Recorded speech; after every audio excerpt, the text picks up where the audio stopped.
we're going to get started. I want to introduce myself. My name is Devan Perry. I'm going to be the procurement officer throughout this particular solicitation. Any questions, things of that particular nature, you're going to be emailing me directly. A lot of you guys pretty much already have that information as far as via email. For the folks that are watching this live streaming, there's no phone bridge or anything of that particular nature. So any questions that you may have, please email me directly.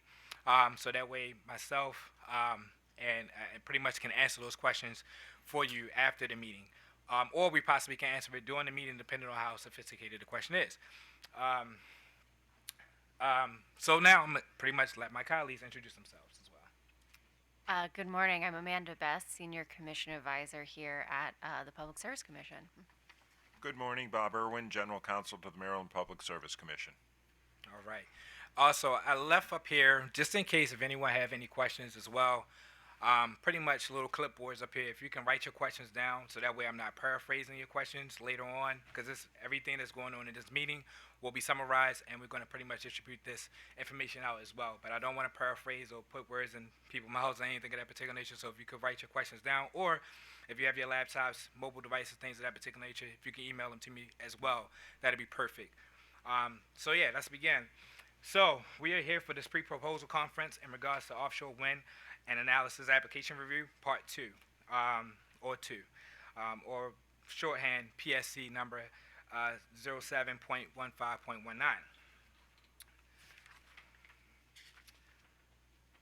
As you look on the key information page, this particular procurement does have a subcontracting goal of 20%. It is the state's pretty much attention for that goal to be pretty much fulfilled. If not, if you have any questions as far as for that, just shoot me an email or ask that question actually later during this particular process as well. Let's jump right into pretty much the summary statement.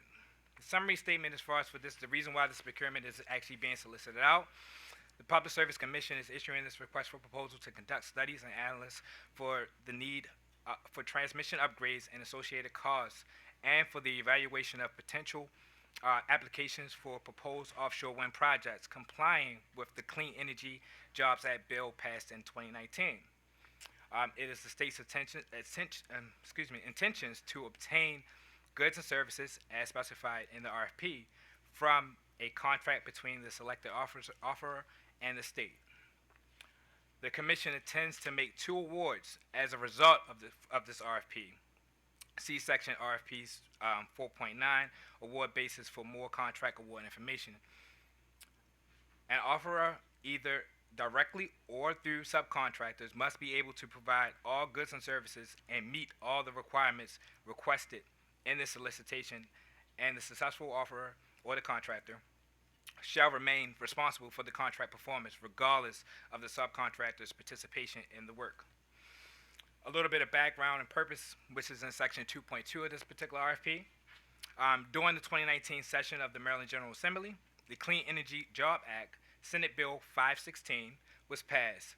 One of the purposes of the bill is to alter the Maryland Renewable Energy Portfolio Standard Program to include a second round of offshore wind projects. The bill tasks the Commission with using certain criteria to evaluate and compare proposed offshore wind projects and improving a certain minimum nameplate capacity of offshore wind projects under certain circumstances. If the Commission approves a proposed offshore wind project, the Commission orders must contain several specifications, including a price schedule, duration, and a number of offshore wind renewable energy credits that the project may sell each year. The Commission was directed to engage independent expert consultants to assist in the evaluation of the application for the proposed offshore wind project, specifically in regards to the calculation of proposed offshore wind projects' net benefits to the state. The Commission pretty much is seeking 2 expert consultants in the categories of A, estimating the needs for transmission upgrades and associated costs, which is in section 2.31, and B, the evaluation of applications to the Commission for approval of the proposed offshore wind project, section 2.32. The state is issuing the solicitation for the purpose of supporting staff and the process of fulfilling the tasks listed in the Clean Energy Job Acts. Any questions so far? Everyone's good? Quick question. Come to the microphone. Oh, I'm sorry. Or you can go over Oh, there. that's a microphone, yep. Yeah, the question is, for the two categories, for a proposal to be submitted, does it have to address both categories, or can it be one? It can be one. So this particular procurement was set up where you can do either or. You can either do section 2.31 or you can do section 2.32 or you can do both of them. Pretty much you have options. All right. Thanks. No problem. All right. So moving on to section 2.3, which is the responsibility and task. Section 2.31, estimating the needs for transmission upgrades and associated costs. The contractor shall A. Work with the Commission to develop and refine an assessment within 3 months of the contract award date pertaining to whether the direct connection attachment facility transmission upgrades to the grid operated by PGM Interconnections LLC will be needed as a result of construction or qualified offshore wind projects relative to a projected in-service date. Please note that the Commission will provide the projected in-service date for the purposes of this contract in the Notice to Proceed, or NTP. The Commission will assume ownership of this assessment resulting from this contract, and will use it to support the award of an offshore wind, renewable energy credit order to a qualified offshore wind project. I'm going to move down to the deliverables as far as in part 1 of this. The deliverables of this assessment shall take the form of a final written report, which shall initially be provided to the Commission as a draft report within 3 months of the contract award date.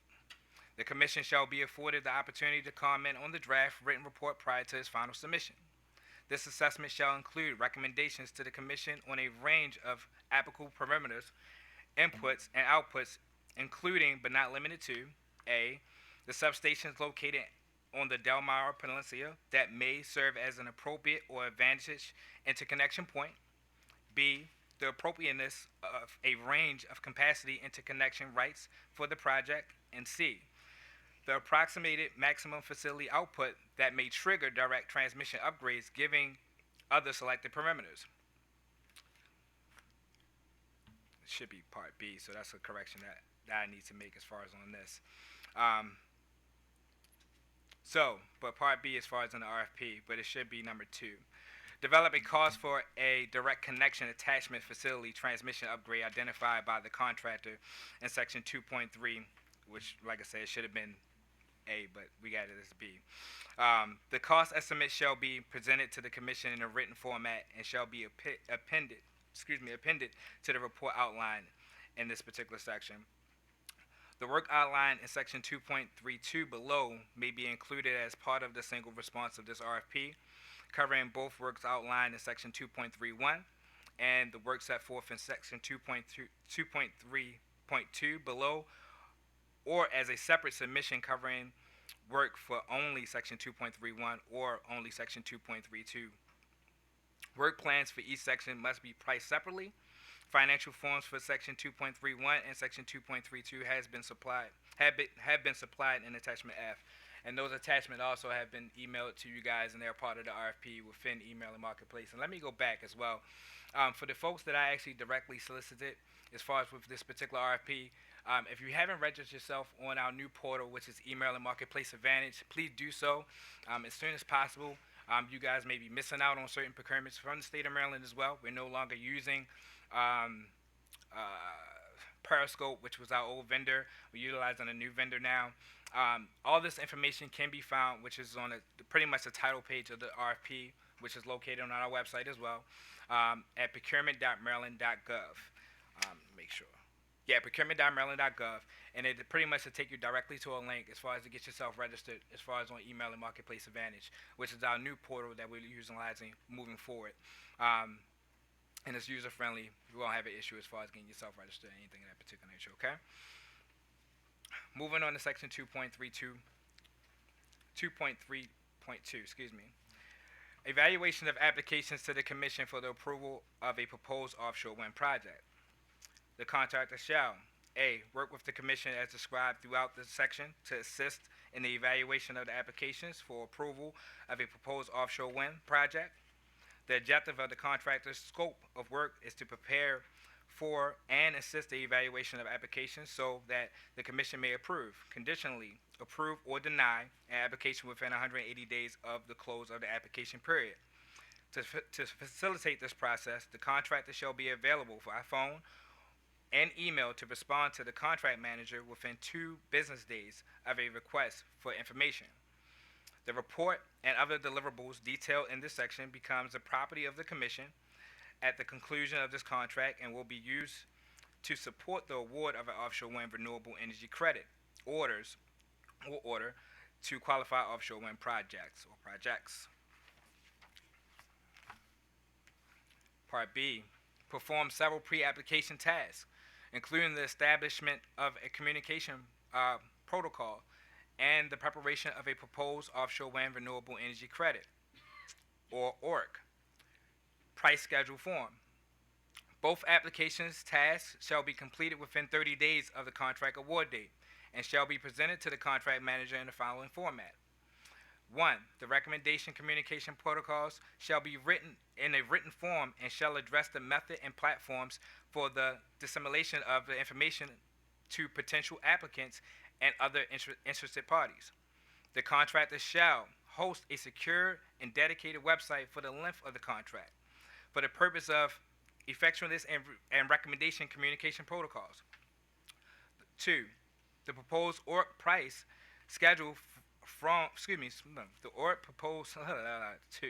The proposed ORC price schedule form shall be provided to the contract manager for review and comment as in a Microsoft Excel active worksheet. The purpose of this proposed ORC price schedule form is to facilitate the submission of a price quantity data for potential applicants as required by the Act, codified in Public Utilities Article Section 7-704.1C. And C, assist the Commission in determining whether the submitted applications or applications are administratively completed and satisfy certain minimum threshold criteria as outlined in the Act and listed below, which is section C Public Utilities Section 7-704.1 Part C. Any questions so far as we moving? We all okay? Okay.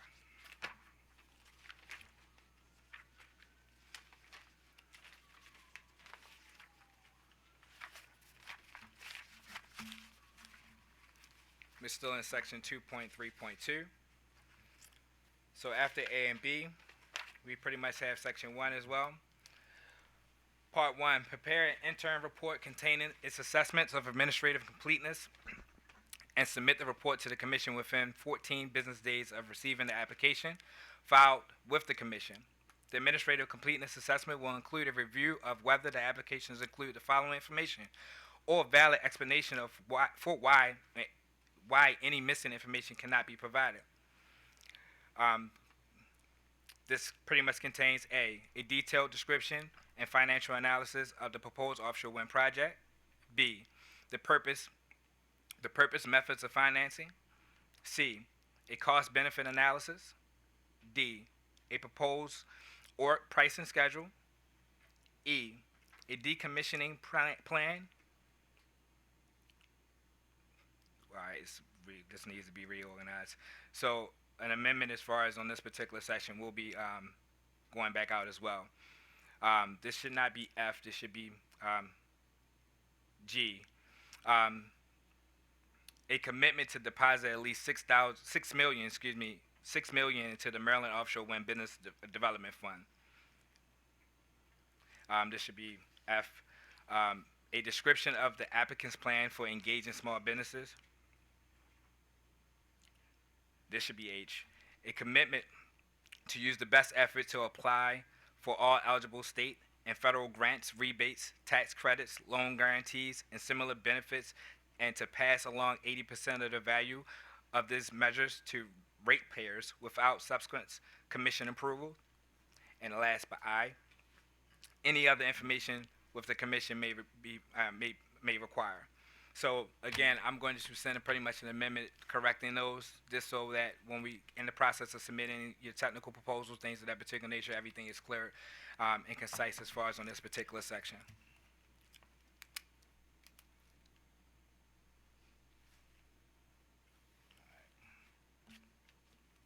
Moving on to part 2.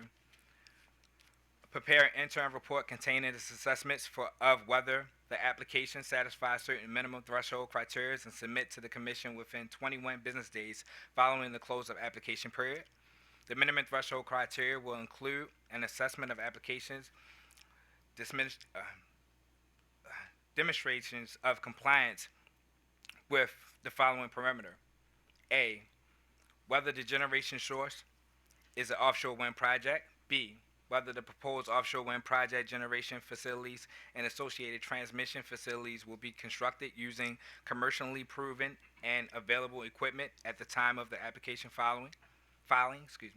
C, whether the application demonstrates site control or a feasible plan for site control. And D, whether the proposed price schedule conforms to the allowable price cap, duration, and commencement dates as stipulated in the Act. The assessment of this parameter may require conversions of applicants' proposed or price schedule to a normalized and levelized 2018 constraint dollar equivalent based on the commission approved assumptions. Lastly, part D, as far as with this. Assist the commission in a quantitative and quantitative assessment comparison and the evaluation of an application filed during the application period for the approval of a proposed offshore wind project using criteria consistent with the outline in Public Utilities Section 7-704.1, Section D, Part 1. The comparison of a filed application will include a determination of which project or combination of projects successfully meets the rate impact test and the net benefit test. The contractor shall then prepare a final report containing its evaluation of the applications and a recommendation within 60 business days, following the close of the application period.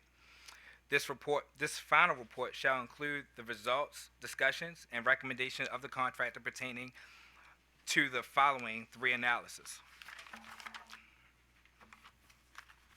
The first analysis is to conduct a quantitative evaluation that includes an assessment of a power market and rate effect of the proposed project. Evaluate the input contained in the applications using at minimum a industry accepted ratepayer impact model to assess whether the application meets the residential and non-residential rate caps specified in the Act. B, an industry accepted production costs and economic input output models in order to properly advise the commission whether the application demonstrates positive net economic, environmental, and health benefits to the state. Part 2, conduct a quantitative evaluation to assess the completion risk or relatively quantitative aspect of the application. The evaluation and the comparison of the application shall consider the criteria quantified in Public Utilities Article Anatonic Code of Maryland, Section 7-704.1, Section D. Pretty much in that section describes A, evaluate the application with consideration of the following parameters. 1, the applicant project team experience in areas of development. 2, the proposed offshore wind project description and design, including the proposed technology and equipment. 3, the application's financial analysis and proposed financing methods. 4, the extent of applicant's site control. 5, the proposed project schedule and operations plan. 6, the environmental benefit, health benefit, and the environmental impact associated with the proposed project. 7, the energy and capacity market impact. 8, the proposed decommissioning plan. 9, the small business engagement plan. And 10, whether the applicants have conducted good faith interviews in attempts to minority investors.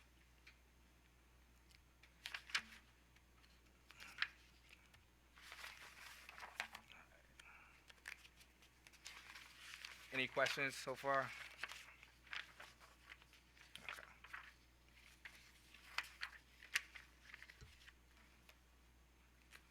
All right, we got a couple more sections as far as within the responsibility and tasks, and then we're going to move forward. 3. Determine which project or combination of projects satisfies the rate impact test and net benefits test prescribed in Public Utility Article Section 7-704.1, Section E, Part 1. After making this determination, the contractor shall advise and make recommendation for the commission on the projects or combination of projects that offer most cost-effective award. The recommendation shall consider the The recommendation shall consider the project's expected project generation, the ORC, RPS percentage, obligations, and the proposed ORC price schedule. Part E of this.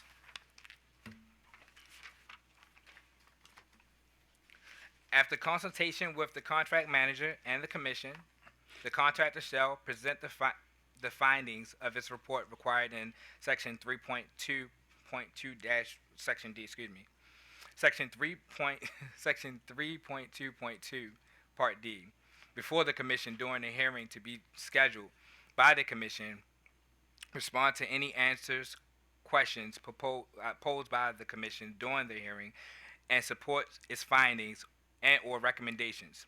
At the conclusion of the commission's hearing, the contractor shall assist the commission in the determination of approval ORC amount and RPS ORC percentage associated with the approved offshore wind projects, including written documentations of the calculations of the outer limits of the proposed ORC price schedule that will comply with the rate impact test specified in the Act.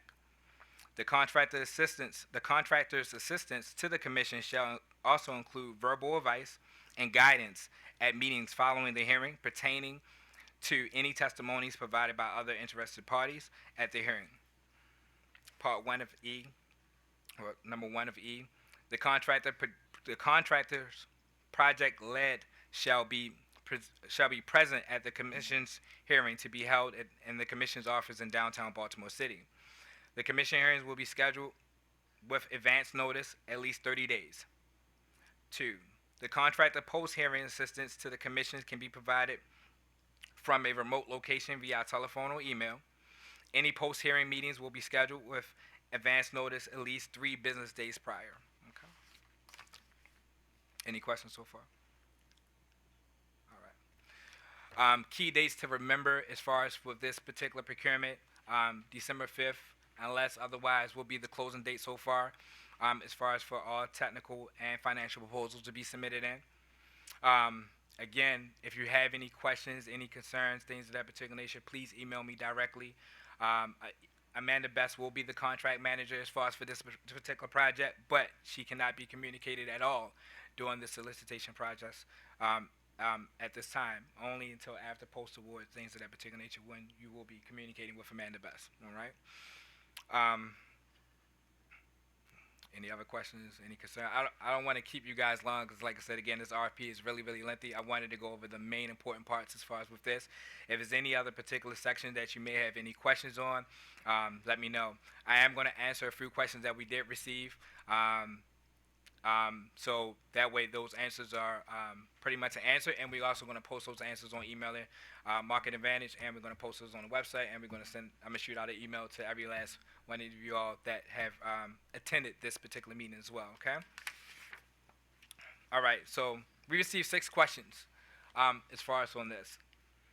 And this will be pretty much the first amendment prior to any other amendments that have to be done as far as on the RFP as well. But this will be the first amendment that will be going out as far as to everyone later today. Question number 1. Why is the contract duration 7 years? What work is expected after the commission makes round 2 awards? Answer to that, the contract duration for the previous round 1 offshore wind for the application review was 5 years.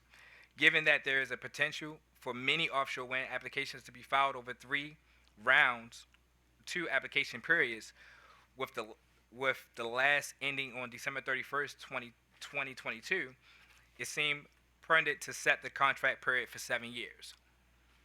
Question number 2. Could there be 3 round 2 procurements in 2020, 2021, and 2022 per the Clean Energy Job Act? How and when such round 2 procurement be established? Answer to that: no. The RFP was set up to cover all 3 rounds with 2 application periods. Hence the reason for 7-year contract. Question number 3. Please clarify the tab F RFP instructions. As part of the evaluation, the proposal for this RFP, offeror shall propose exactly 3 key resources and shall describe in a staffing plan how additional resources shall be acquired to meet the needs of the Commission. All other planned positions shall be described generally in the staffing plan and may not be used as evidence of fulfilling the company or personnel minimum qualifications. Are resource personnel or area expertise? Why may other planned positions not be used as evidence of fulfilling minimum qualifications if we have staff with those minimum qualifications? Answer to that: resources are personnel, and there are no minimum qualifications listed for this procurement, only preferred qualifications. Question number 4. Are the 3.5 disaster recovery and data requirements applicable for this work, including a remote DR site? Answer to that: yes. You may request an exception for a remote DR site. Question number 5. Is a label classification personnel resume summary required for everyone or just key personnel? Answer to that: just the key personnel in this particular case, okay? Question number 6. Please confirm that there are no tabs J and K.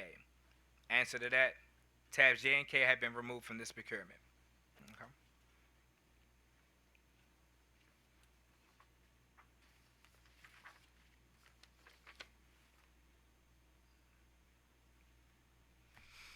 And I haven't received any questions as far as from our live stream audience. So if it's any other questions that you may have, please let me know now. Because if not, okay, yeah. Who's the incumbent for review 1, the first phase? I have to look at the procurement as far as on that. I'll get back with you.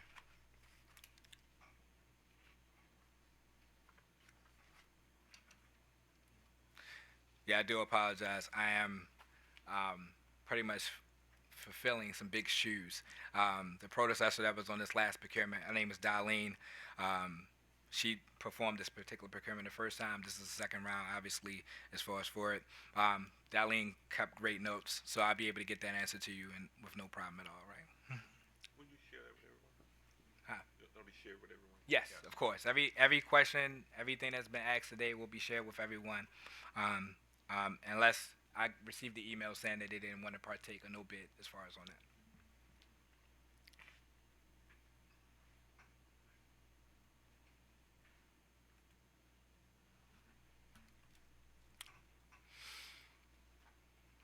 All right. Has everyone signed in? No? Yeah. You get an opportunity. Come on up.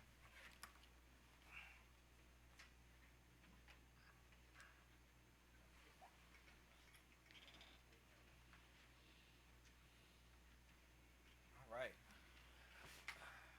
Well, if there's no other questions, anything of that particular nature, we can conclude this particular pre-proposal conference.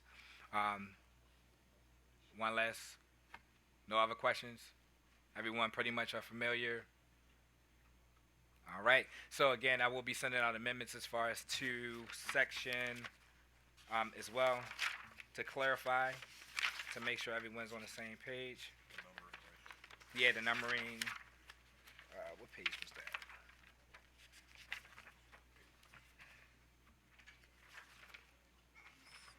Yeah, section 2.32.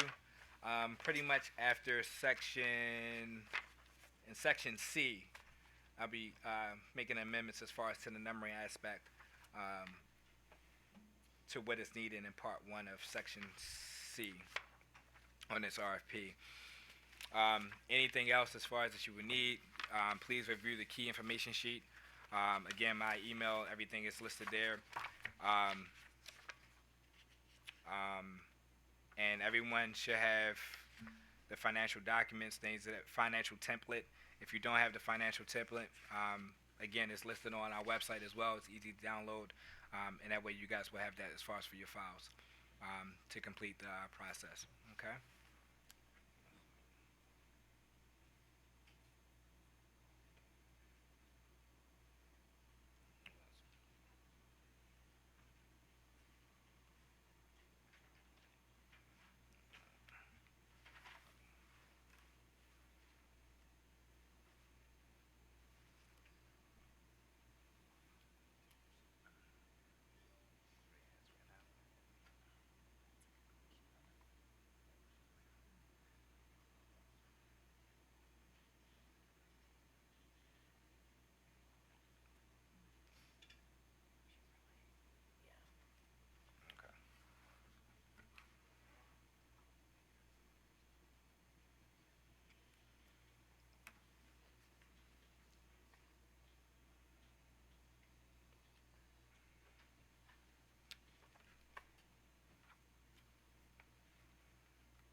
All right. So this concludes this portion of the pre-proposal conference. Any questions that I have received as far as online through my email, I will be answering those and submitting that information out as well. If you have any questions, again, if you think of any questions before the end of the day, please send them over so that way we can go ahead, we can address them accordingly for everyone to get them out pretty much at the same time as far as today, if possible. Other than that, appreciate you all for coming out. Thank you. I have my cards here just in case if you need it. Yeah, that's about it. Thank you.